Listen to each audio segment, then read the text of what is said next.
Muchas gracias, Octavio. Igualmente, buenos días para todos los que nos acompañan en esta mañana, tanto en México como en otros países, seguramente. Bien, pues bueno, el título de la charla ya Octavio nos hizo favor de enunciarlo y claramente vamos a hablar la próxima hora y cuarto probablemente, sobre anestésicos locales, con la finalidad de hacer un repaso de lo que tenemos actualmente y enfocarnos hacia la odontología futura en el corto plazo. Bien, primero que nada quiero agradecer al doctor Fernando Muñoz de Mexicali, mi querido tocayo, que bueno, en cuestión de presentaciones le he aprendido mucho y por ahí tomé algunas de sus imágenes, son totalmente del doctor Fernando Muñoz. Bien, esta primera diapositiva que quiero compartirles es una invitación a que reflexionemos un poquito sobre la práctica odontológica que estamos realizando en pleno siglo XXI, año 2021. Y es una invitación a que reevaluemos la manera en la cual estamos anestesiando, ¿sí? Yo creo que es necesario ya un cambio de paradigma, un cambio de tradición y empezar a hacer cosas diferentes para obtener resultados diferentes. Albert Einstein nos decía en sus tiempos que si queríamos algo diferente, pues teníamos que hacer algo diferente, ¿verdad? Si no, caeríamos en la locura, que es hacer lo mismo, esperando resultados diferentes. Y bueno, como la charla de hoy tiene que ver con el manejo del dolor, yo soy un ferviente creyente de que este no inicia con la colocación del anestésico tópico, sea cual sea, ¿sí? Sea lidocaína, sea bupivacaína, el que sea, o de la marca que sea. Tampoco inicia con la aguja o propiamente con el anestésico inyectable. Desde mi punto de vista, creo que el manejo del dolor comienza o debe comenzar con un adecuado manejo de la ansiedad. Estamos en el siglo XXI, como lo mencioné, y todo mundo sabemos que el estrés y la ansiedad son las enfermedades principales, seguramente en comparación muy similar con el cáncer, diabetes, cardiopatías, etcétera, pero el estrés y la ansiedad son prácticamente presentes o están en todas las personas. Entonces, tenemos que aprender a manejarla para poder hacer posteriormente un adecuado manejo del dolor. Claro, existen actualmente ya literatura de muy buenas fuentes donde se establecen algunos protocolos para manejar la ansiedad en el consultorio dental y también en la medicina general, ¿sí? En hospitales de primero, segundo, tercer nivel, etcétera. Estará en nosotros, por supuesto, estos son solamente algunas recomendaciones de cuáles podamos implementar, cuáles no, ¿verdad? Puede ser uno, pueden ser dos, pueden ser tres al mismo tiempo, poco a poco. El caso es poder empezar a hacer algo distinto para mejorar el efecto de la anestesia cuando el paciente ya está en el sillón dental, y para eso podemos empezar a manejar la ansiedad de estos pacientes desde la sala de espera, teniendo una buena iluminación, una buena literatura para leer, algo que esté referente a la buena práctica odontológica que se está realizando, que sirva para que los pacientes se vayan actualizando también y se quiten ese temor de que ir a un consultorio dental es ir a experimentar dolor, ¿verdad? Hagamos un poquito de visual merchandising, como dicen por ahí, ¿no? Acomodo, una buena iluminación y, ¿por qué no? Si se puede poner un papel tapiz que por ahí también no es muy caro, ¿verdad? Y se puede implementar en una de las paredes de la sala de espera, que tenga algo relajante. Créanme que eso va a influir mucho en la mente de estos pacientes, ¿sí? Quitemos ya esas revistas del 95, de TV novelas, de literatura que realmente no sirve para nada, y pongámosle al paciente revistas actuales, revistas de interés, revistas de spa, revistas de consejos para poder mejorar su salud bucal, física, mental, etc. Anteriormente, en la vieja escuela, bueno, pues era muy común encontrar este tipo de cuadros, ¿no? Donde con el fin de querer decirle al paciente un poquito antes de que pasara al sillón dental qué se le iba a hacer, pues se ponían estos cuadros donde se veía ahí cómo se iba a colocar el implante. A veces hay pantallas, ¿no?, en la sala de espera donde se ven cirugías, donde se ven cosas que no son realmente muy tranquilizadoras para una persona. Entonces esto realmente ya pues debe caer en un desuso, ¿sí? Por supuesto, desde la sala de espera y más importante aún ya en el consultorio dental, en el sillón dental, poner un poquito de música relajante, ¿por qué no? Hay que dejar un poquito el rock and roll y nuestras preferencias personales de reggaetón y demás para otras ocasiones, ¿verdad? Y poner un poquito ahí de música relajante. Por supuesto que esto está también respaldado por la literatura, música aproximadamente a 432, 450 MHz, tienen un efecto positivo y relajante en el cerebro de un ser humano, ¿sí? Y lo pueden encontrar ustedes en sus teléfonos celulares, en Apple Music, en cualquier plataforma que ustedes estén utilizando, ¿sí?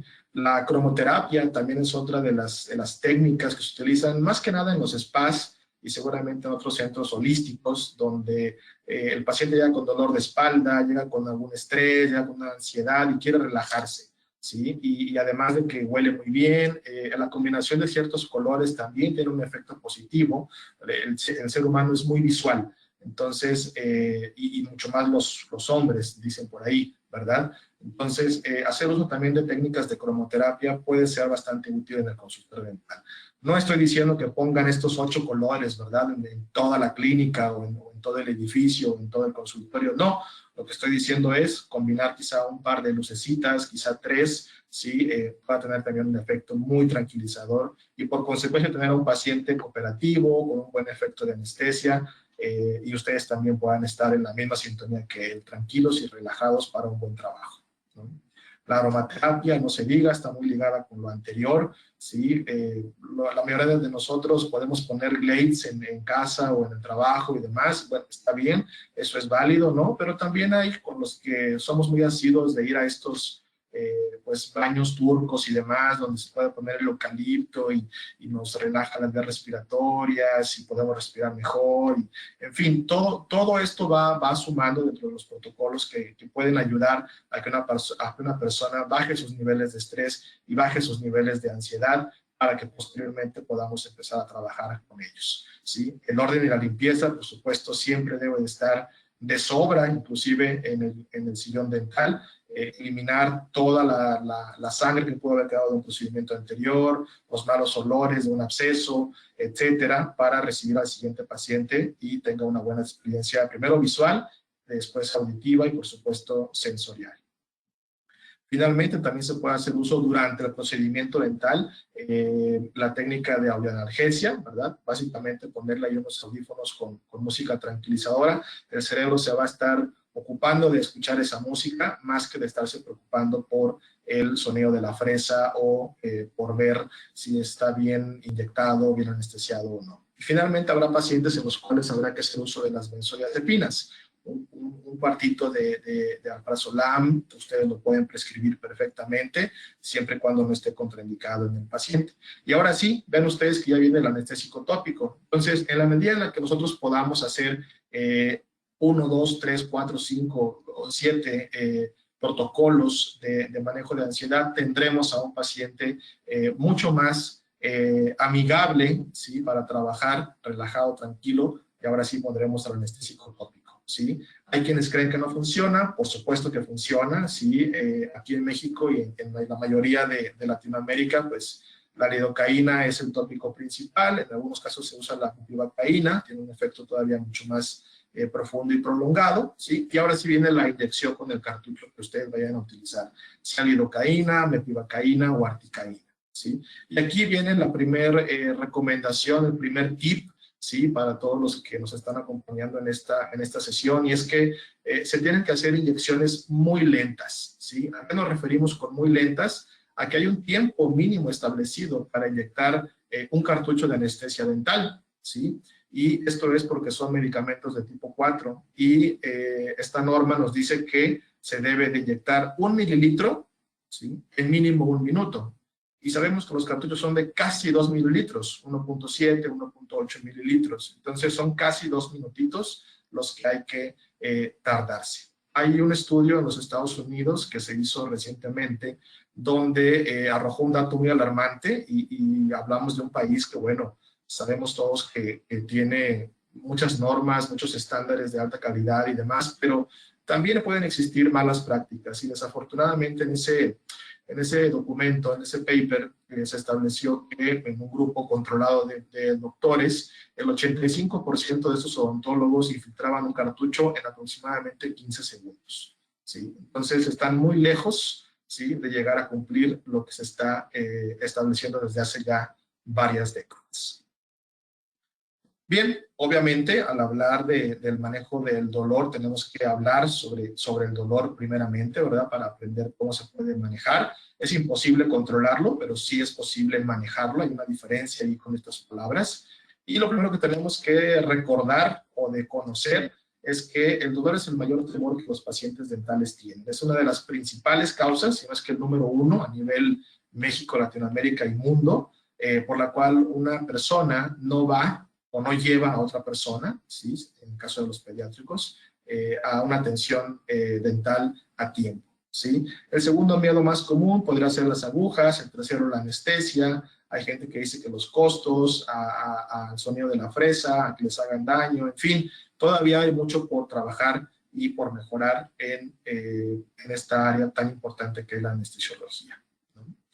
Clínicamente, al dolor lo podemos definir de una manera muy sencilla. Simplemente es cualquier cosa que un paciente dice que lo está lastimando. Porque hay pacientes que tienen un umbral de reacción al dolor pues muy bajo y sienten todo, ¿sí? Y hay personas que tienen un umbral pues muy alto y casi no sienten nada, ¿sí? Hay gente que no quiere recibir anestesia local y va por una exodoncia. Y son casos reales, ¿sí? Y la gente de este umbral tan alto no acepta, ¿sí? Y se hace la exodoncia. ¿Cómo pasa? No lo sé, pero son referencias anecdóticas que conozco, ¿sí? Ahora, por otro lado, claro que hay también literatura que, en este caso, la doctora que ven ustedes aquí, Jennifer de St. George, hace algunos años hizo una encuesta muy grande a diferentes pacientes que salían de distintos consultorios dentales para saber cuáles eran las principales opiniones que la gente que va a visitar a un dentista en general o especialista tiene después de que ya sale del tratamiento, sea el que haya recibido, ¿sí? Y ella encontró más de 30 opiniones, inclusive ya muy fuertes, que ella denominó juicios, ¿verdad?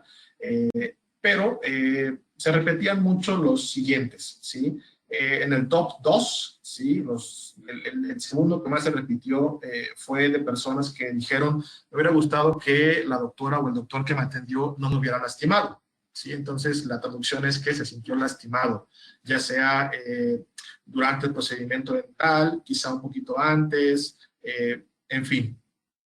Y número uno, ¿sí? Lo que más se repitió en esta encuesta es que hubo muchas personas que dijeron: me hubiera gustado que la inyección que me colocó este profesional no me hubiera dolido, ¿sí? Y por eso todavía hay mucha gente que sigue pensando que una inyección dental tiene que doler sí o sí. Y hoy en día sabemos que eso se puede evitar. Hay muchas maneras, ¿sí? Las vamos a ver aquí, para que una inyección no duela, ¿sí? Básicamente. Bien, ahora sí entrando en el tema de los anestésicos locales, sí, por supuesto que como en toda charla tenemos que hablar un poquito y brevemente de los orígenes y la evolución que han tenido, para después enfocarnos ya en la parte más actual, ¿sí? Por ahí de 1852 hay registro de que se hizo el primer control o intento de control y manejo del dolor mezclando cocaína con epinefrina, ¿sí? Por el doctor William Halsted. Posteriormente, ya en los años 1900, se empezaron a utilizar, por ejemplo, la procaína, la propoxicaína y la tetracaína, entre otros más, ¿sí? Que tuvieron un auge durante aproximadamente 42 años, ¿sí? Y estos son 4 décadas, es bastante tiempo. Sin embargo, se dejaron de usar porque daban muchos efectos secundarios, principalmente muchas alergias, ¿sí? Por eso es que después, en el 48, ¿sí?, se empezó a utilizar por primera vez un anestésico local de otro tipo, con otra conformación química, con menos efectos secundarios, que, bueno, conocemos hoy como la lidocaína. ¿sí? Esta es una molécula de tipo amida, ya no es de tipo éster, ¿sí? Y a partir de la lidocaína hubo ya una evolución bastante interesante en periodos de tiempo mucho más cortos, ¿sí? 12 años después nació la metivacaína, 5 años después la prilocaína, después nació la bupivacaína y la más reciente hasta ahora en cartuchos inyectables es la articaína, ¿sí? Bueno, hablando de esa más reciente, ¿sí? Anteriormente se llamaba carticaína en el 69, en el 76 se le cambió la C, ¿verdad? Y bueno, en países como los que ven ustedes aquí, Alemania, Canadá, Inglaterra, ¿sí? Que son países que solemos decir que son de primer mundo, ¿verdad? La articaína es uno de los anestésicos que más se llega a utilizar, por encima de una mepivacaína y por encima de una lidocaína, lo vamos a ver también más adelante. Sin embargo, en países ya del continente americano, por ejemplo en Estados Unidos, México, Australia, Costa Rica, fue introducida mucho más tarde, ¿sí? Y bueno, por consecuencia también todavía hay mucho camino que recorrer para desmitificar algunas cosas alrededor de ella, que de hecho en la siguiente semana la doctora Cintia Mercado nos va a hablar de los mitos y las realidades que hay alrededor del uso de articaína, ¿sí? Bien, por supuesto que al ser un medicamento, ¿sí? que a veces pensamos en el consultorio dental que los medicamentos solamente son los que vienen en cajita y los que nos dan los representantes médicos o los que se venden en farmacia y no los anestésicos. Los anestésicos son medicamentos, ¿sí? Y son medicamentos inyectables, por lo tanto también tienen sus dosis terapéuticas máximas recomendadas. Y estas van generalmente ligadas al peso, ¿sí? Ya sea del adulto o del pediátrico. ¿Sí? Aquí pueden ver ustedes algunos números muy interesantes, ¿sí? Donde claramente tenemos que pesar al paciente, preguntarle su peso, calcularle el peso, para en base a eso hacer nuestros cálculos, ¿sí? Ya la doctora Elizabeth Betancourt en la charla pasada, de la semana pasada, nos enseñó cómo calcular, ¿verdad?, el número máximo de cartuchos a administrar en una persona adulta, ¿sí? También en un paciente pediátrico. Y es muy importante, para mí yo imprimiría esto, ¿verdad? Y lo pondría ahí a un lado del consultorio, ¿verdad? O del sillón dental, perdón, ¿sí? Para que en ningún caso nos excedamos de esta cantidad máxima de cartuchos, porque es una pregunta muy frecuente. ¿Cuántos cartuchos tengo permitido yo como odontólogo administrar a un paciente de X peso, ¿sí? Para no provocar un efecto adverso? Ahora, hasta el 47, como yo decía, se utilizaban principalmente estos anestésicos de tipo éster. Comentaba también que prácticamente todos ellos ya están en desuso, ya no existen en cartuchos inyectables, ¿sí? Por ahí todavía la número 4 está presente en las farmacias principalmente, la benzocaína al 2.5%, obviamente no para uso odontológico, sino para anestesiar un poquito la garganta y, bueno, aliviar un poquito ahí la inflamación o el dolor, ¿sí? Que más bien lo que hace es anestesiar y que no tosas tanto, ¿sí? Del 48 hasta la fecha, bueno, existen estos 5 medicamentos de tipo amida. Vamos a enfocarnos en los 3 primeros, porque son los que se manejan en México y en Latinoamérica, ¿sí? La prilocaína prácticamente, pues, está ya en desuso por ahí en El Salvador, hay algunas todavía, ¿no? En algunos países también por ahí se maneja, pero es una cantidad realmente ínfima, ¿sí? Ahora, para conocer un poquito más de estos 5 anestésicos locales, bueno, hay que clasificarlos, ¿verdad? Y para clasificar cualquier cosa hay que tomar criterios, ¿sí? Criterios de selección. En este caso, un criterio que ustedes van a ver es la duración clínica esperada a nivel pulpar, que es una de las áreas del órgano dentario que principalmente se busca anestesiar, ¿sí? Y para eso, bueno, vamos a conocer cuáles son los anestésicos de duración corta, que a nivel de pulpa nos la van a anestesiar muy bien durante 30 minutos, intermedia 1 hora, y duración larga 1 hora y media o hasta más, ¿sí? El segundo criterio va a ser qué tanto anestesian, ¿verdad?, estos medicamentos a nivel de tejidos blandos. Bien, aquí aparece la lidocaína, que es una de las más comunes de uso a nivel México y Latinoamérica, ¿sí? Viene al 2%, y su tiempo de latencia es relativamente largo, ¿sí? Entre 3 y 5 minutos. Mismo caso para la mepivacaína al 3%, ¿sí? Es el escandonés sin vasoconstrictor, hablando de una marca en particular. ¿verdad? Y aquí viene la mepivacaína al 3%. ¿Sí? Eso quiere decir que hay 30 miligramos de mepivacaína por cada mililitro de solución. En el caso del Dalido habrá 20 miligramos por cada mililitro de solución. Y ven ustedes que la lidocaína a nivel pulpar nos ofrece un tiempo un tanto impredecible. Nos la puede anestesiar durante 5 minutos a 30 minutos. Aquí todavía no estamos hablando de vasoconstrictores, por lo tanto estos son de corta duración porque no tienen epinefrina, ¿sí? La Mepial 3 nos da un tiempo más prolongado a nivel de pulpa, ¿sí? Entre 20 y 40 minutos, una media de 30, mientras que, según la literatura, ambos anestésicos nos dan el mismo tiempo a nivel de tejido blando en general. ¿Sí? Esos son promedios, ¿sí? Independientemente de la técnica que se va a utilizar, si es troncular, regional, infiltración. Y ambos están ampliamente recomendados cuando el órgano dentario no tiene un compromiso pulpar, ¿sí?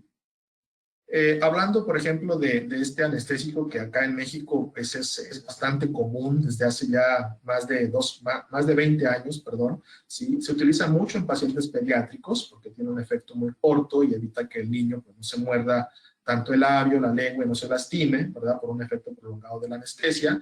En pacientes geriátricos que suelen estar ya médicamente comprometidos, pueden estar no controlados de diabetes, pueden haber sufrido infartos, etcétera. Y bueno, en ellos hay que tener mucho cuidado, hay que controlar ¿sí? el uso de vasoconstrictor. No está contraindicado per se, pero sí está controlado. Entonces, como aquí este escandonés no tiene vasoconstrictor, funciona perfectamente en ellos. Igualmente para los pacientes diabéticos, hipertensos y cardiópatas. Siempre y cuando el procedimiento que se vaya a hacer en ellos, ya sea en pulpa o en tejido blando, sea de aproximadamente 30 minutos, ¿sí? Principalmente en pulpa, ¿sí? Porque es el tiempo que nos da en promedio, ¿sí? Ahora, por supuesto que hay algunos otros procedimientos dentales, muchísimos, ¿sí? Cirugías, tratamientos de conductos radiculares, elevaciones de seno, en fin, donde para incrementar la duración, para incrementar la profundidad de la anestesia, se añade un vasoconstrictor a la solución del anestésico local. La colocación de un implante, ¿verdad? Por parte de un periodoncista, de un cirujano oral, etcétera, inclusive de algún general que tenga esas destrezas también, ¿no? Y bueno, en el mundo el que más se utiliza es la epinefrina, también conocida como adrenalina. No nos confundamos porque son sinónimos, ¿sí? Ahora, a pesar de que en muchas partes de México y en muchas partes de Latinoamérica el uso de vasoconstrictor está satanizado, ¿verdad? Sobre todo se piensa que no se debe de utilizar en pacientes médicamente comprometidos, hipertensos no controlados, diabéticos no controlados y demás. Realmente el vasoconstrictor está para ayudar. Está presente en un canucho dental para ayudar, sobre todo a no solamente controlar el sangrado, sino a disminuir la toxicidad que naturalmente tiene cualquier anestésico local, y de eso vamos a hablar también durante esta charla, ¿sí?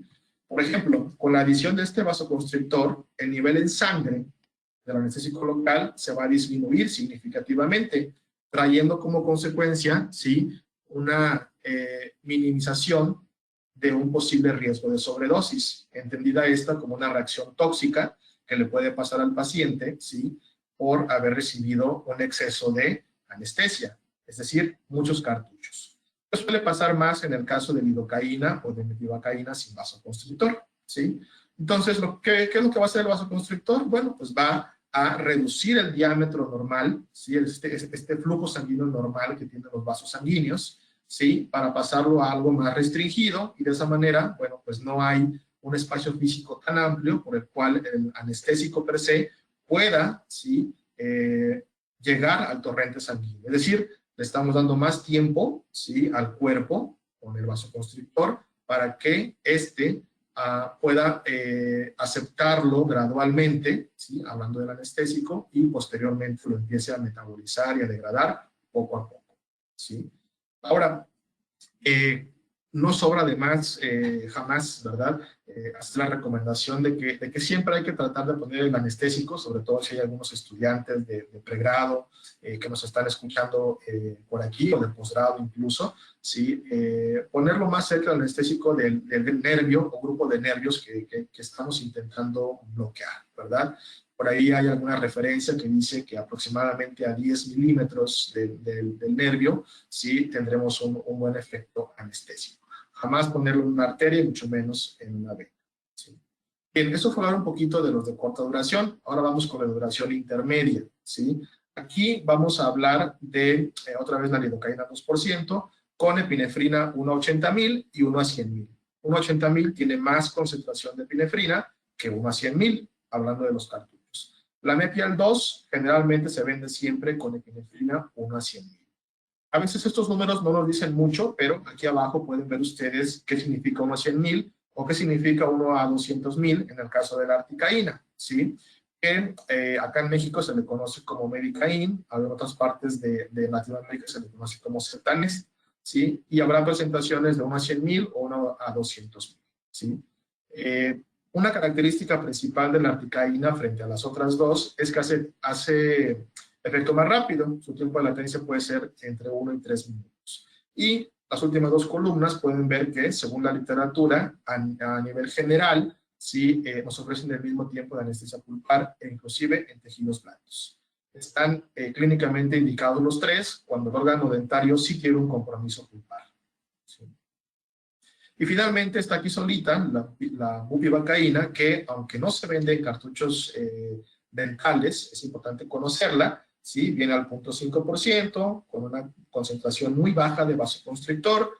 Lamentablemente su tiempo de latencia es muy largo, ¿sí? Pero una vez que hace efecto, tiene un efecto muy prolongado. A nivel de pulpa nos puede dar entre 1 hora y media a 3 horas, y en tejidos blandos hasta 12 horas, ¿sí? Sería una muy mala elección en caso de que queramos tratar a un pediátrico, o una muy buena elección en caso de cirugías muy invasivas, cuando queremos que el posoperatorio, bueno, nos ayude un poquito el efecto de anestesia, que el paciente se recupere lo más, de una mejor manera, ¿sí? Bien, caray, algo pasó por aquí. Perdón. Ahora, hablando de la articaína, si ustedes se fijan, las indicaciones terapéuticas que esta tiene son prácticamente las mismas que para el escandalés al 3%, siempre y cuando la única variante aquí es que el procedimiento sea un poco más largo, ¿sí? Sobre todo en pulpa, que se requiera un tiempo de 60 minutos aproximadamente.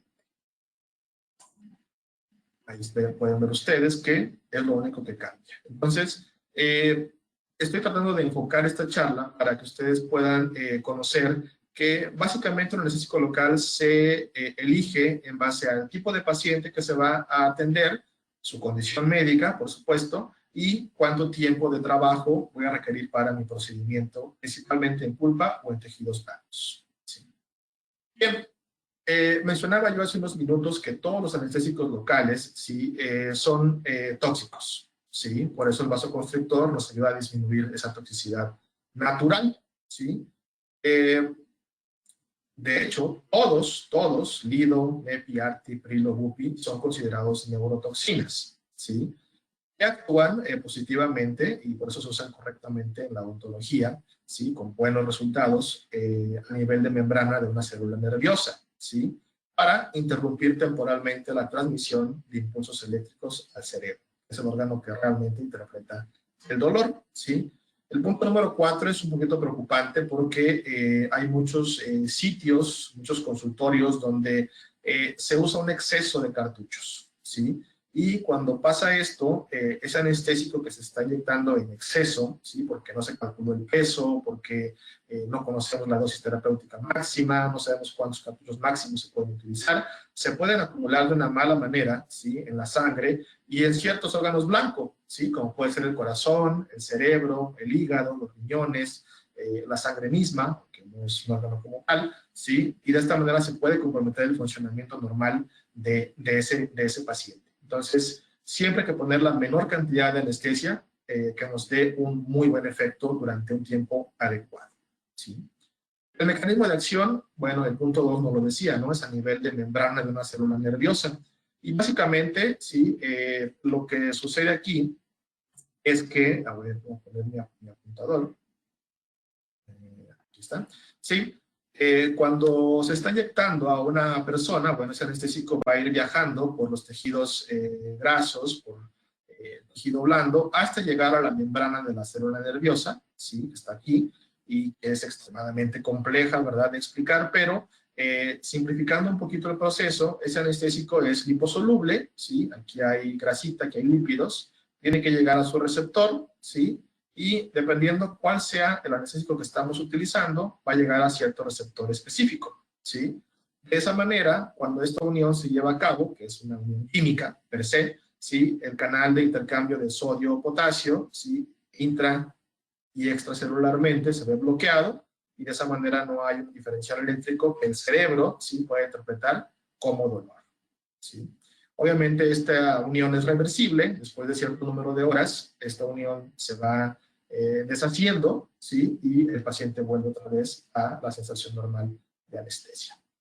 Hay documentación que nos estima que cuando se usaba la prilocaína, solamente el 55% de ella se unía a su receptor, el 45% restante no se unía a nada, se desperdiciaba, en pocas palabras.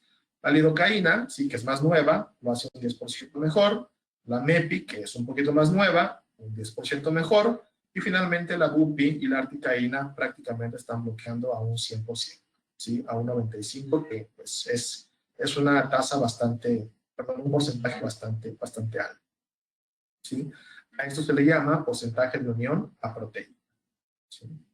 Hablando un poquito de la química y la farmacocinética de los analgésicos locales, que a veces a muchos de nosotros nos gusta y a otros no nos gusta, ¿sí? Pero es importante correlacionarla con la clínica, ¿sí? Eso es lo que voy a intentar mostrarles, ¿sí? Por ejemplo, cuando se usa lidocaína y epivacaína, ¿sí?, son medicamentos de tipo amida, y eso quiere decir que van a ir, después de que pase el efecto en la boca, directamente a metabolizarse al hígado, ¿sí?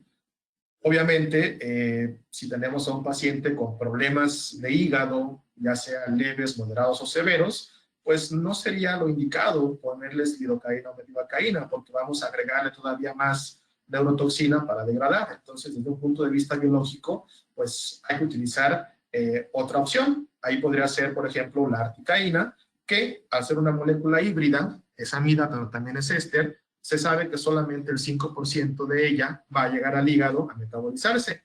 El 95% restante, previamente en la sangre, antes de llegar al hígado, se va a metabolizar, ¿sí? Y eso es pues una ventaja clínica bastante importante, ¿sí? Ahora, la lidocaína, ¿sí?, que voy a hacer una comparación entre la amida más antigua y la amida más moderna, ¿sí?, son muy diferentes, ¿sí?, y actúan muy diferente, ¿sí? La lidocaína tiene un anillo de benceno en su estructura molecular, y eso le confiere cierta capacidad para atravesar la membrana con la solubilidad que esta puede tener, y es de grado 4, no tiene unidades. Mientras que la articaína tiene un anillo de tiofeno, ¿sí?, con esa S de Superman ahí en el pecho, ¿verdad?, que le confiere 4 veces más la solubilidad.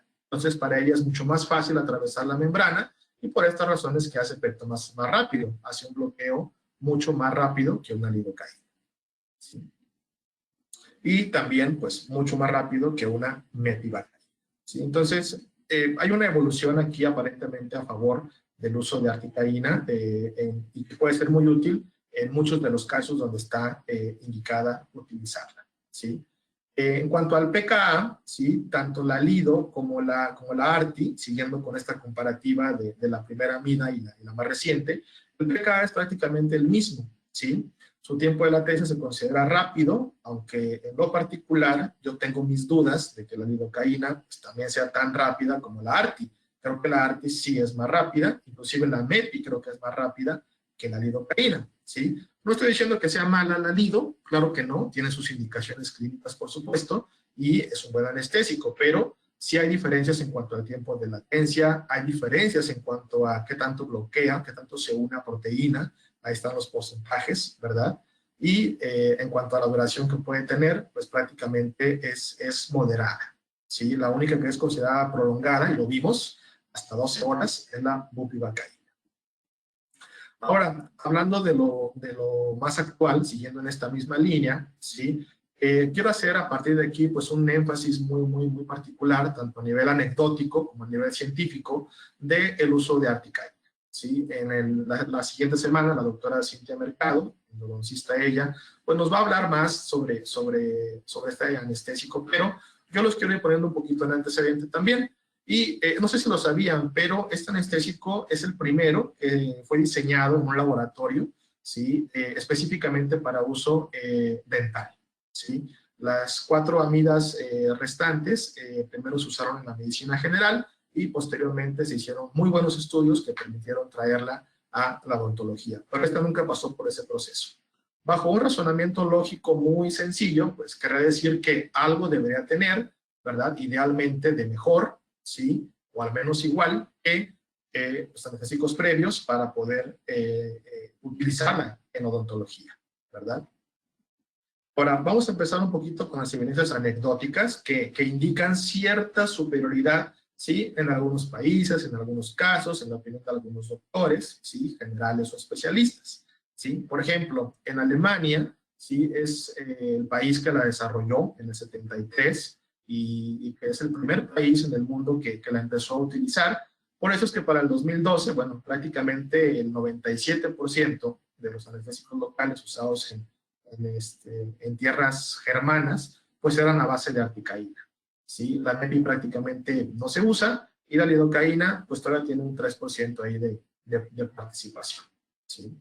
En los Estados Unidos, que es nuestro vecino que nos influye aquí en el norte, pues en muchas cosas positivas, en otras más o menos, ¿verdad?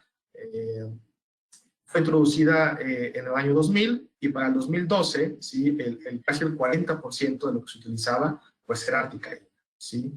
La lidocaína todavía tiene un porcentaje cercano al 50%. O sea que un 10% por ahí está dividido entre MEPI y bupivacaína, que ellos sí la tienen en cartuchos inyectables, ¿sí? En Australia, por ejemplo, 7 de cada 10 dentistas utilizan la ARTI al 4%, ¿sí? Generalmente como una primera opción, o como una mezcla entre Lido y Arti, o MEPI y Arti. En Dinamarca, sí, fue introducida un añito después, 2001, y bueno, los daneses en tan solo 4 años, pues ya el 35% de ellos la empezaba a utilizar como primera opción o como una mezcla con otro tipo de anestesia, ¿sí? Antes de pasar a eso, bueno, se preguntarán cómo está el tema aquí en México, ¿verdad? Bueno, aquí en México, sí, se estima que aproximadamente el 10% de la odontología utiliza la articaína como primera opción o como refuerzo o como una mezcla, ¿sí? O sea, todavía tenemos un camino ahí interesante por recorrer. Ahora, a nivel científico, por supuesto que también hay mucho que decir, ¿sí? Y esto es porque desde el 76 que se lanzó en Alemania este anestésico yo considero bastante bueno, ¿verdad? Hay más de 200 artículos, probablemente 250, 300, ¿sí? En la literatura de alta calidad que nos habla, ¿sí? De la articaína. Gran parte de ellos nos habla muy bien de la articaína, ¿sí? Hay algunos por ahí que nos reportan casos de parestesia de 1 en 10,000 personas, 1 en 100,000 personas, 1 en 1,000,000 de personas, ¿sí? Es decir, la tasa realmente es bastante baja, ¿sí? Vamos a ver más adelante que pues, realmente cualquier anestésico puede provocar parestesia. Pero bueno, generalmente lo que se hace en este tipo de artículos científicos es obviamente condiciones sumamente controladas, grupos de pacientes sanos generalmente, ¿verdad? Es compararla clínicamente en cuanto a su tiempo de latencia, ¿qué más? Si provoca dolor o no provoca dolor, medir el pH, su efecto en primeros molares, su efecto en bloqueos tronculares, en infiltraciones, etc. Y siempre es versus lidocaína, MEPI o cuando existía la prilocaína con la prilocaína. ¿Sí? Hablo de los años 70, probablemente 80. Y todos los estudios han demostrado que la ARTI pues, es bastante segura y bastante efectiva, ¿sí? Tanto o más como la LIDO como la MEPI, ¿sí? Por ejemplo, en los Estados Unidos, que hemos visto que la introdujo en el año 2000, ¿sí? Un año antes se hicieron, obviamente, ensayos clínicos comandados por la FDA o solicitados por la FDA, que ustedes saben que es la máxima autoridad que rige las comidas o los alimentos y las drogas farmacéuticas, ¿verdad? Y esto con la intención de poder aprobar o no aprobar en su población el uso de articaína. Bueno, hay estos 3 artículos que ven aquí en los puntos 2, 3 y 4, donde se hicieron estos ensayos clínicos en pacientes desde 4 años hasta pacientes de 79 años, ¿sí? Y se preguntarán algunos de ustedes por qué en el 99 se hizo esto, ¿sí? Sí, pues ya desde el 76 se manejaba en Alemania, seguramente en otros países también, en Canadá en el 83, ¿sí? Bueno, pues porque en el 95 hubo uno de los primeros artículos, ¿sí? Publicado por el doctor Haas y colaboradores, en las que precisamente se hablaba de estas complicaciones postoperatorias al utilizar diferentes anestésicos locales, y ahí apareció un casito de parestesia asociado aparentemente a la articaína. Entonces, obviamente esto lo supo la FDA y dijo, bueno, vamos a hacer aquí ensayos en Estados Unidos, ¿sí? Para ver si también suceden o no suceden en nuestra población, ¿verdad?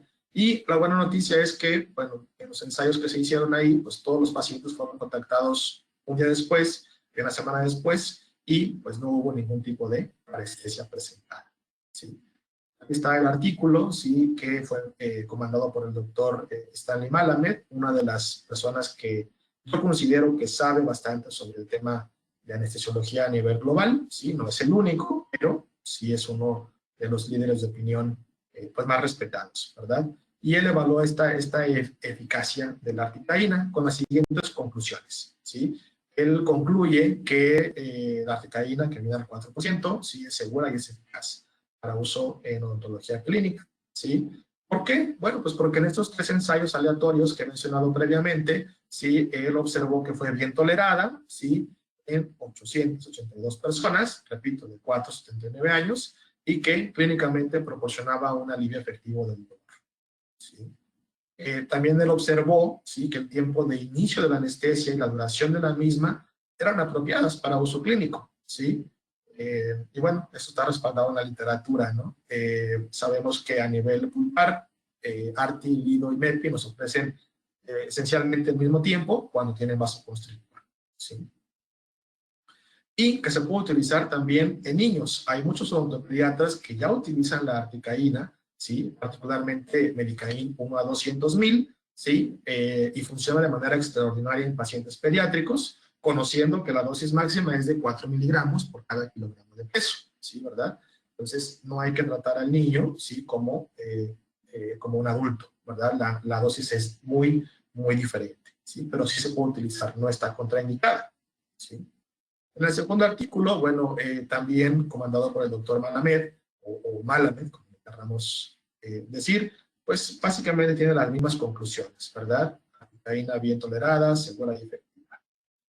La tercera de las publicaciones, bueno, fue una comparación directa en pacientes pediátricos en donde se utilizó articaína y se utilizó lidocaína, ¿sí? Y otra vez, ¿sí? Aquí salió ganando, en pocas palabras, ¿sí? La articaína porque, bueno, anestesiaba más profundamente, hacía un efecto mucho más rápido, ¿sí? Con la ventaja también de que se degrada mucho más rápido. Entonces, bueno, se aprobó por la FDA, ¿sí? Y a partir de ahí, bueno, ya se convirtió en una referencia a nivel de Estados Unidos, ¿sí? Aquí en México, ¿sí? Y en algunas partes de Latinoamérica están presentes estas 2 presentaciones, valga la redundancia, ¿sí?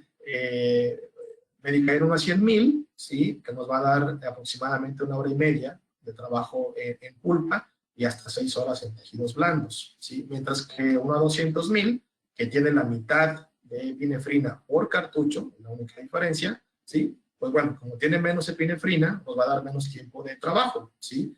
1 hora en pulpa y hasta 3 horas en tejidos blandos aproximadamente, ¿sí? En ambas presentaciones, todo lo demás es igual, ¿sí? La dosis por cartucho, ¿sí? La dosis máxima recomendada, el tiempo de latencia, ¿sí? Eso realmente no cambia. Ahora, Entrando ahora en otros temas que también son de interés y que a veces pues es difícil abordarlos, ¿verdad? Porque pues hay poca investigación al respecto, es qué tanto se pueden utilizar los anestésicos locales en una paciente embarazada, en una paciente lactante, en un paciente médicamente comprometido, ¿no? Recientemente ha habido publicaciones muy interesantes donde se ha visto una aparente superioridad clínica del uso de articaína en pacientes embarazadas y pacientes que están dando pecho, ¿sí? También en pacientes infantiles y pacientes geriátricos, e inclusive desde hace ya mucho tiempo se ha desarrollado una técnica para infiltrar en mandíbula esta articaína, ¿sí? Vamos con puntos locales, sin necesidad de hacer un bloqueo regional, ¿sí? Pero se ha visto que esta infiltración mandibular pues solamente funciona de primer molar a primer molar, ¿sí? A partir de los segundos y terceros molares, ahí ya sí hay que hacer un bloqueo regional.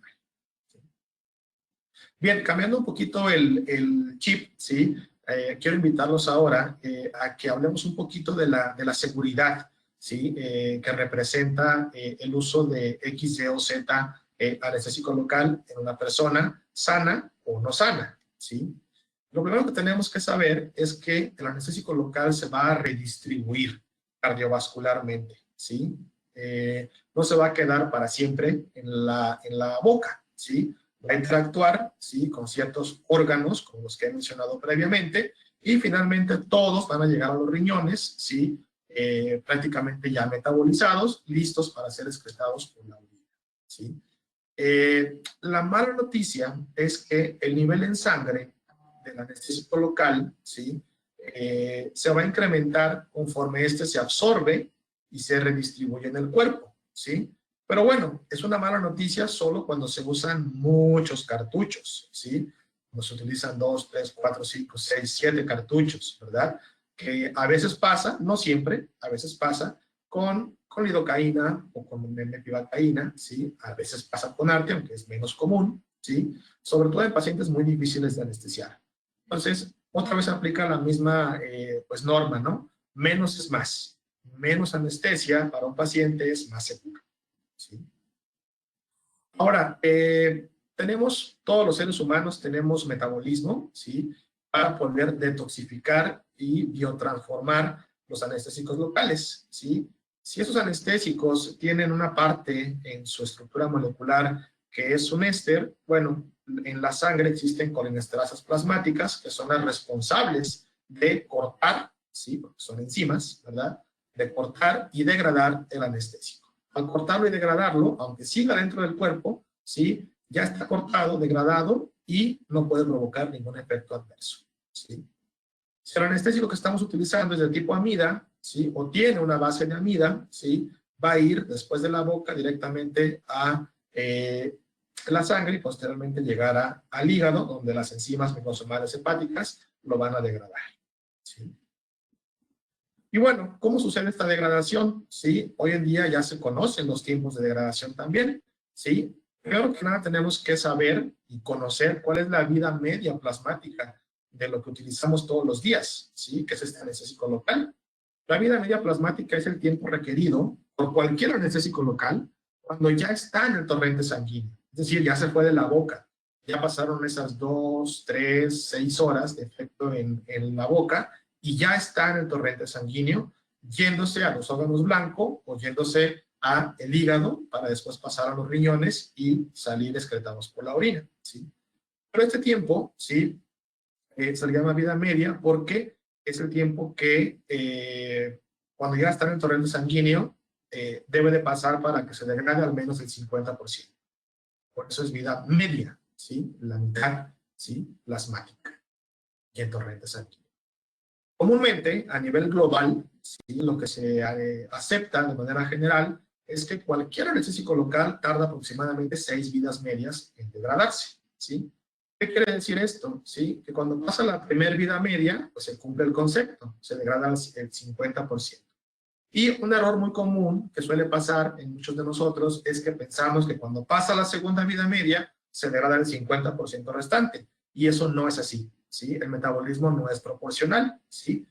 A la segunda vida media se degrada la mitad de esa mitad, ¿sí? Que queda, o sea, un 25%, más el 50% que ya llevábamos acumulada, ¿sí? Tenemos ahora un 75% de anestésico degradado. Y así nos vamos hasta la sexta vida media, donde ahí debería decir 100%, sin embargo, se sabe que siempre sale un pequeño porcentaje de anestésico local activo por vías urinarias, ¿sí? Inferior al 2%, porque, bueno, el metabolismo todavía no es perfecto para eliminar este tipo de medicamentos neurotóxicos. Por eso hay que considerar los medicamentos y tener mucho cuidado, ¿sí? Al momento de utilizar muchos cartuchos. Menos es más, ¿sí? Ahora, muchos de ustedes ya conocen la vida media de su anestésico, otros no, ¿sí? Por ejemplo, para los que utilizan mucho la mepivacaína, ya sea con vasoconstrictor o sin vasoconstrictor. Hablemos del, por ejemplo, del escandonés al 2% o del escandonés al 3%, ¿sí? Por decir algún ejemplo, ¿sí? Tiene una vida media de 2 horas, ¿sí? Y si va a tardar 6 vidas medias, esto nos da 12 horas como tiempo final para que se metabolice, ¿sí? La cantidad que yo infiltré en ese paciente, ¿sí? Estas 12 horas, ¿sí? Son después de que ya pasaron esas primeras 2 o 3 horas de efecto en la boca. Es decir, unas 14 o 15 horas después de que puse la inyección, ¿sí? ¿Qué pasa en contraparte con la articaína? Siguiendo con esta comparativa de las más antiguas a las más actuales, ¿sí? La articaína tiene una vida media mucho más corta, ¿sí? De 27 minutos. ¿Por qué? Porque la articaína, ¿sí? Como lo vimos anteriormente, tiene un enlace éster y un enlace amida.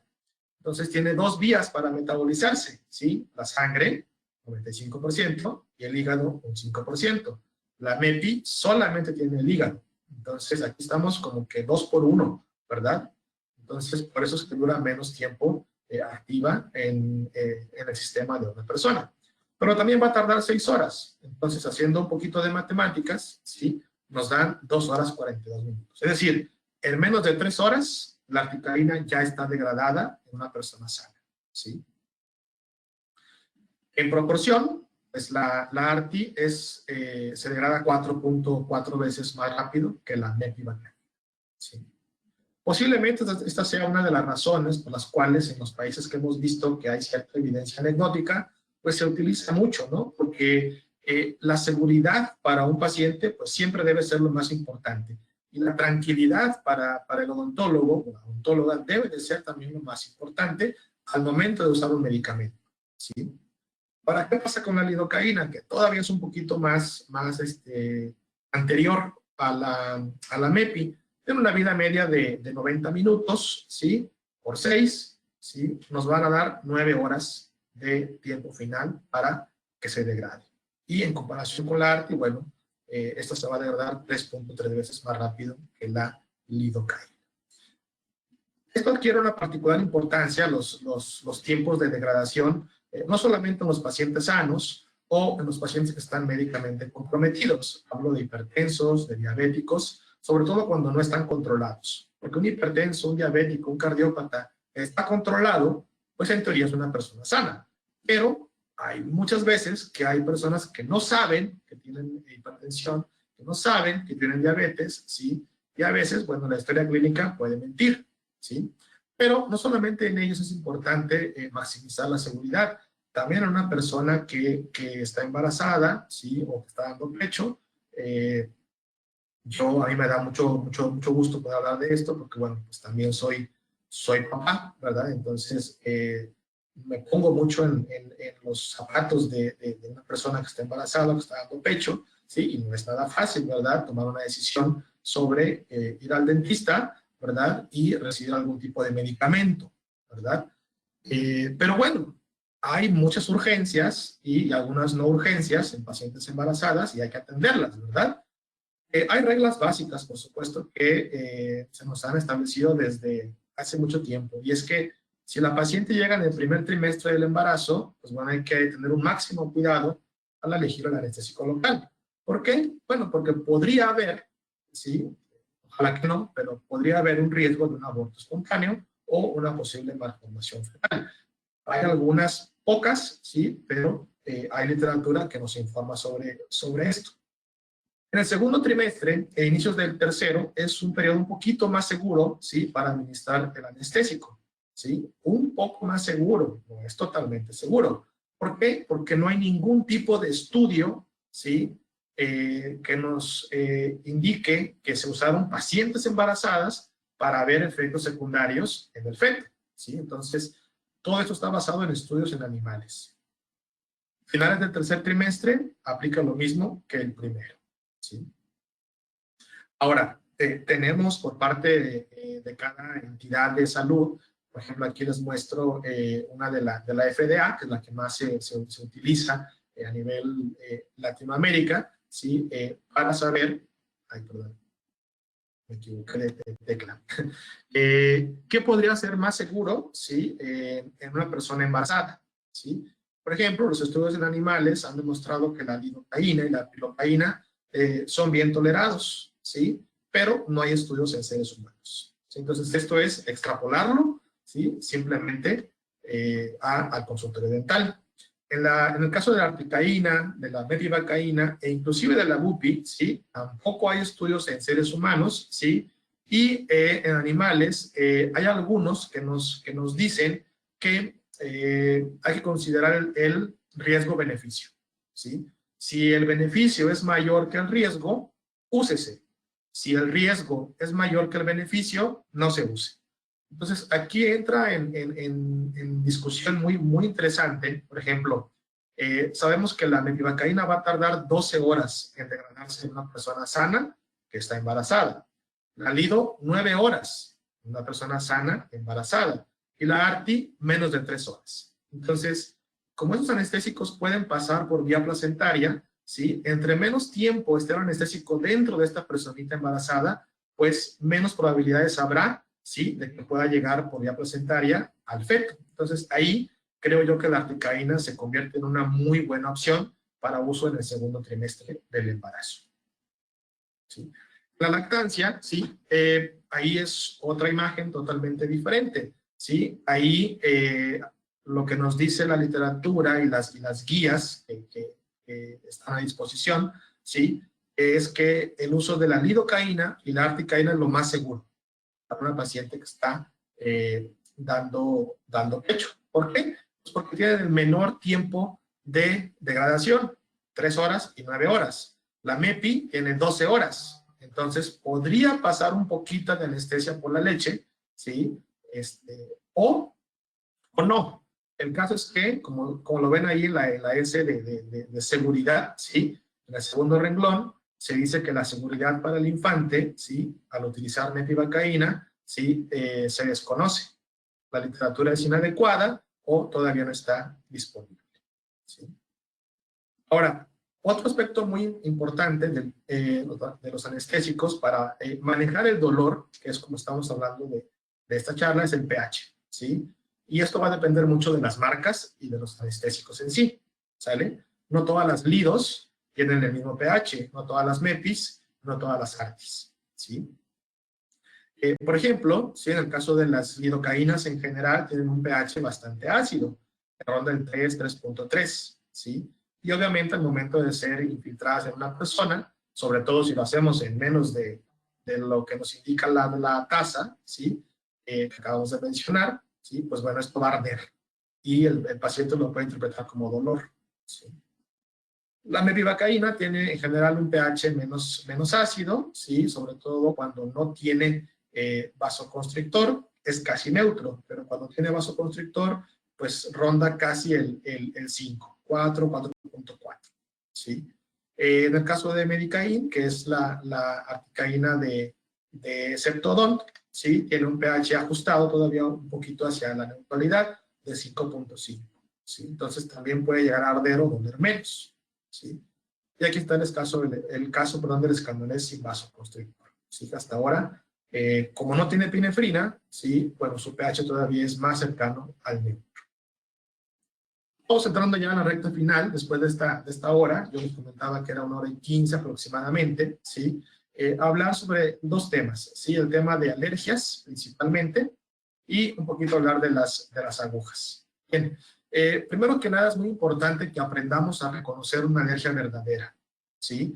porque sobran pacientes, ¿sí? que llegan con su cartucho dental porque dicen, es que yo soy alérgico al lido, yo soy alérgico a la epinefrina, póngame este que me dijo mi doctor, ¿verdad? Entonces, obviamente, con las redes sociales y con todo lo que tenemos ahora al alcance como personas, a veces el paciente cree saber un poquito más que nosotros, ¿sí? Entonces, no se puede permitir eso, ¿verdad? El odontólogo siempre tiene que ser el más informado, ¿sí? Y reconocer una alergia. Las verdaderas siempre dan o comezón, o urticaria, ¿sí? O se inflaman las manos, o se inflaman los ojos, estas hinchazones típicas, ¿verdad? O se ponen unas ronchitas en la cara, dificultad para respirar, en casos ya muy severos, ¿verdad? Un colapso cardiovascular, ¿verdad?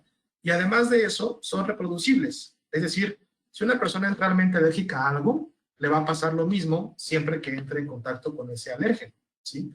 No, unas veces sí y otras veces no. Ahora, un dato muy interesante es que desde el 48, que se empezaron a utilizar las amidas con la lidocaína, a la fecha no hay ningún reporte en la literatura que nos diga, ¿sí?, que hay pacientes alérgicos a los anestésicos locales. Hablo específicamente de lido, mepi, arti, bupi y prilo, ¿sí? No hablo de los conservadores ni de la epinefrina, hablo de la molécula en sí de anestesia. Y ven ustedes la cantidad de cartuchos que se utilizan en estos 3 países, por ejemplo, ¿sí? Son millones. Ya es para que le haya salido algún reporte, ¿verdad? Sin embargo, no lo hay. Sin embargo, sabemos que sí hay pacientes que se están presentando con alergias después de recibir un cartucho dental. Entonces, hay que explorar las posibles etiologías, ¿verdad? Si es anestésico local, ya dijimos que no va por ahí, hay que preguntarse si es el vasoconstrictor o otros ingredientes en el cartucho, ¿sí? Por ejemplo, si nos preguntáramos, ¿será la etiología que está originando en este paciente que atendí hoy, ¿verdad? Este cuadro de alergia verdadera es el vasoconstrictor, ¿sí? Es decir, ¿es la epinefrina? ¿Es la adrenalina? La respuesta es no, ¿sí?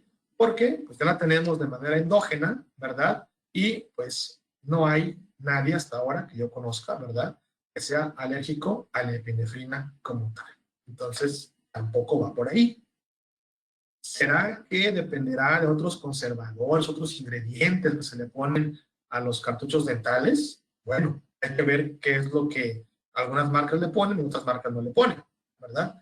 Por ejemplo, como dividiendo un poquito el tema, hablando un poquito de los anestésicos locales simples, los que no tienen vasoconstrictor. Ponemos, por ejemplo, el caso del Scandonest al 3%, ¿sí? ¿Qué viene dentro del cartucho? Bueno, pues la metivacaína al 3% y solución salina, agua y cloro, perdón, agua y cloruro de sodio, ¿sí? Obviamente, si ya dijimos que no hay ningún reporte que nos diga que hay pacientes alérgicos a las moléculas de anestésico, bueno, pues por ahí no va. Una persona alérgica al agua, pues tampoco, porque la tenemos endógena. Y al cloruro de sodio, pues tampoco, ¿verdad? Porque lo tenemos de manera endógena. Entonces, en resumen, cuando se usa un cartucho de anestesia sin vasoconstrictor, la posibilidad de que se presente un cuadro de alergia es igual a 0, ¿sí?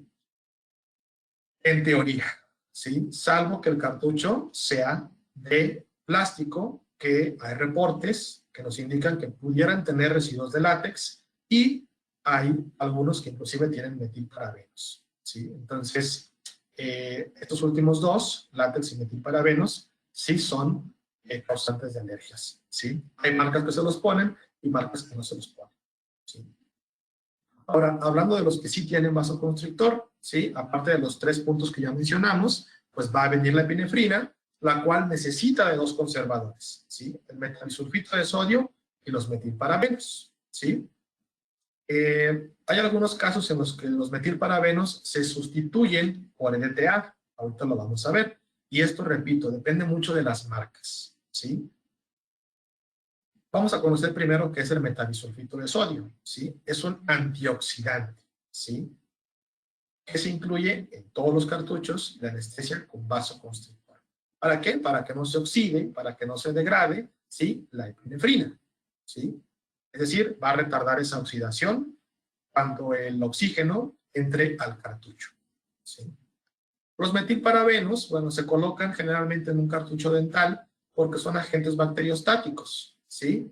En dado caso de que por ahí en el proceso de producción hubiera quedado un poquito de residuos contaminantes, de alguna bacteria y demás, bueno, ese metilparabeno la va a limitar de nutrientes y la va a matar finalmente, ¿sí? Lo malo es que se sabe que los metilparabenos son altamente alérgenos, ¿sí? Se supo porque se descubrieron, perdón, porque había muchas cremas, ¿sí? Muchas cremas corporales que tenían metilparabenos como conservadores, ¿sí? Y hubo muchas personas que empezaron a reaccionar y actualmente pues ya están eliminados de los cartuchos de anestesia que se fabrican en Estados Unidos, en Canadá y en Europa, ¿sí? En el caso, por ejemplo, de esta marca de anestesia, Ceptodont, no tiene metilparabenos, ¿sí? Contienen LTA, ¿sí? Que además de que es un agente quelante, es un agente bacteriostático, ¿sí? Entonces, tampoco hay ningún tipo de reporte hasta la fecha que nos diga que hay personas alérgicas al LTA, ¿sí? Los cartuchos de plástico, como lo mencionaba, es común encontrar metilparabenos. Aquí les muestro un artículo que se hizo en Brasil, ¿sí? Donde aquí en los cuadritos rojos pueden ver que se evaluaron diferentes marcas, diferentes moléculas anestésicas en plástico y había un pequeño porcentaje de metilparabeno, ¿sí? Y los que están en cartuchos de cristal, ¿sí? No tienen metilparabeno, ¿sí? Ahí el número 9 es Medicain, ¿sí? Septanest, y el número 11 es el Escandonest, que en algunos otros países de Latinoamérica se conoce como Scandicain, ¿sí? Mencionaba también que hay en los cartuchos de plástico la probabilidad, ¿sí? Esto va a depender de la casa comercial, ¿sí? De que puedan existir trazas o residuos de látex. Y hay personas que son alérgicas al látex, ¿sí? Bien, ya para entrar en estos últimos 5 minutos que nos queda de la plática, pues también en el manejo del dolor no solamente importa elegir el correcto anestésico, infiltrarlo lentamente, los protocolos de ansiedad, elegir el pH, evitar los metilparabenos, evitar los látex, ¿verdad? También es importante elegir pues una aguja adecuada, ¿verdad? Dependiendo la técnica, pues, y el lugar de la boca donde se va a utilizar esa técnica, pues tendrá que ser una aguja extra corta, sobre todo para intraligamentarias, bueno, odontopediatría, cortas para infiltraciones y largas para bloqueos, ¿sí? Existen las agujas estándares, ¿verdad? Y existen agujas que se llaman XL, que significa extralumen. Tienen una amplitud mayor en la cánula, ¿sí? Por dentro, no para que fluya más rápido el anestésico, sino para que se aplique menos presión por parte de la mano operadora y así el anestésico fluya todavía más lentamente y el paciente no perciba esa sensación que él puede interpretar como dolor, ¿verdad? Algunos países tienen otro tipo de aguja que se conoce como Evolution, ¿verdad? Que está indicada solamente para infiltraciones, ¿verdad? Que tiene un corte tipo bisturí. O sea, en las agujas también hay diferentes modalidades, hay una evolución también ahí. Lamentablemente hay casos, pocos afortunadamente, ¿sí? En los que al elegir una mala aguja se puede fracturar, entonces se queda dentro de la boca de la persona, hay que hacer una cirugía, las agujas se mueven, es incómodo para el paciente obviamente, para el odontólogo, hay que traer al cirujano, en fin. Entonces también vale mucho la pena, ¿sí? Que ustedes puedan conocer la variedad que hay de agujas, ¿sí? Tanto de tamaños como de calibres, como de marcas, ¿verdad? Y aquí les muestro un artículo, ¿sí? Fotografías de un artículo de distintas marcas, ¿sí? Donde se puede ver bajo un microscopio electrónico de barrido cómo las puntas pueden variar, ¿sí? Aquí se ve un residuo de acero inoxidable que obviamente si esto va a entrar en la boca de una persona puede doler más, ¿verdad? Otras tienen estas esquirlas o borlas que también pueden molestar, ¿verdad? Otras están muy bien pulidas por fuera, pero por dentro no tanto, ¿verdad? Ahí se ve claramente. Otras están fracturadas, inclusive desde que están nuevas, ¿verdad? Y pues otras tienen un corte ya muy particular, un triple bisel, ¿verdad? Y quieren un buen pulimento por dentro y por fuera, ¿sí? Para rematar, sí, el tema de la jeringa, muchos de ustedes se preguntarán, bueno, ¿y cómo infiere esto? ¿O qué tiene que ver una jeringa en un adecuado manejo del dolor? ¿Sí?